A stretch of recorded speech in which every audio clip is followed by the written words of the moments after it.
isang mapagpalang panahon.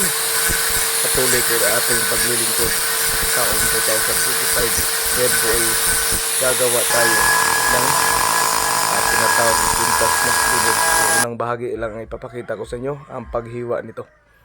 So marami pong mga katanungan mga kapatid natin kung ano nga ba talaga ang kakayanan o ang bertod ng tinatawag na baong libon. So limit po sa kaalaman ng karamihan, kahit pa sa ibang nagpapakilalang mag-aanting, hindi nila alam ang totoong lamat ng baong libon, kasi para sa kanila ang libon ay magkakabisa lamang daw kung ito ay lagyan mo ng kung ano yung sangkap ang ilalagay mo, ayun ang kanya magiging bisa.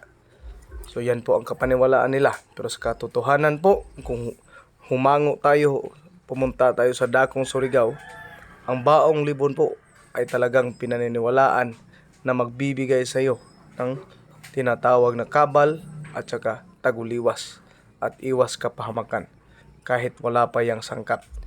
Doon mo makikita, doon mo masusumpungan sa Dakong Surigao ang mga tribo o mga taong tumatangkilik nito.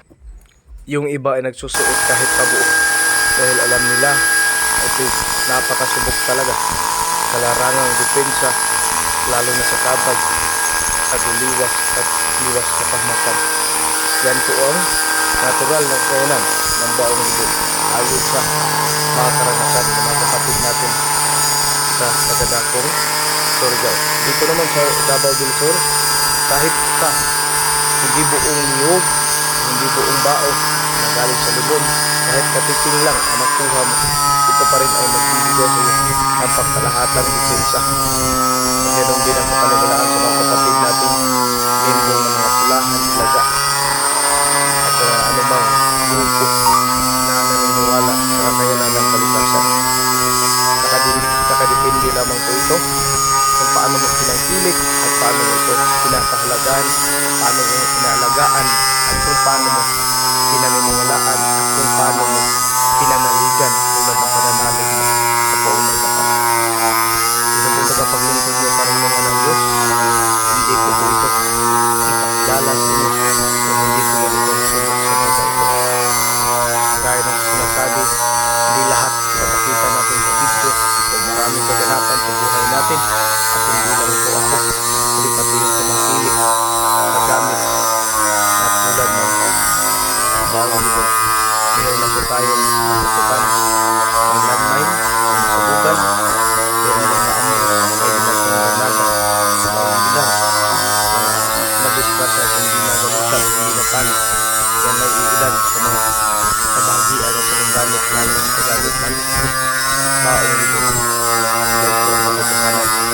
Balikan natin, mas mainam lang paglagyan natin ito ng orasyon ay maging mas malakas at lalo pa kung lalagyan pa natin ng sangkap. Ibig sabihin, magiging pangkalahatan na siya. Daragdagan pa natin ng mga sangkap, lalo na galing sa mukha ng lupa, tubig pa na ito. Para makuha mo ang formula na sabi sa Biblia, dito sa Kapitulo 13, kaya isuot ko ang kargada sa mas magaling sa mga kapal upang makapanlaban kayo sa panunubok ng mga pamilika at hindi kayo magkaulit. Yan ang pangalan ng Panginoon. Kaya kailangan lang natin hanapin at kilalanin ang mga bagay na kanyang ginawa na maaaring makatulong sa atin. Kaya lahat ng bagay na sa sanlibutan ay ginawa niya upang magkaroon ng silbi sa isang katao. Tulad na ng isang tao ay tayo nagugutom, kailangan natin umani sa bumili ng pagkain para tayo ay maisaan lagay sa ating tiyan kung may makain. At ganoon din kung meron tayo dinaramdam, kailangan natin hanapin ang mga herbal na pinagbubuli ng Panginoon upang may gamot natin ang ating sarili. At kahit pa lumapit tayo sa mga doktor, lahat ng gamot na ginawa ng mga doktor ay galing din sa kalikasan. Kahit sasabihin natin galing sa hayop, ang hayop ay gawa din ang mga magkapal sabihin, kakayaran pa rin sa kalikasan na pag-discover ng mga doktor.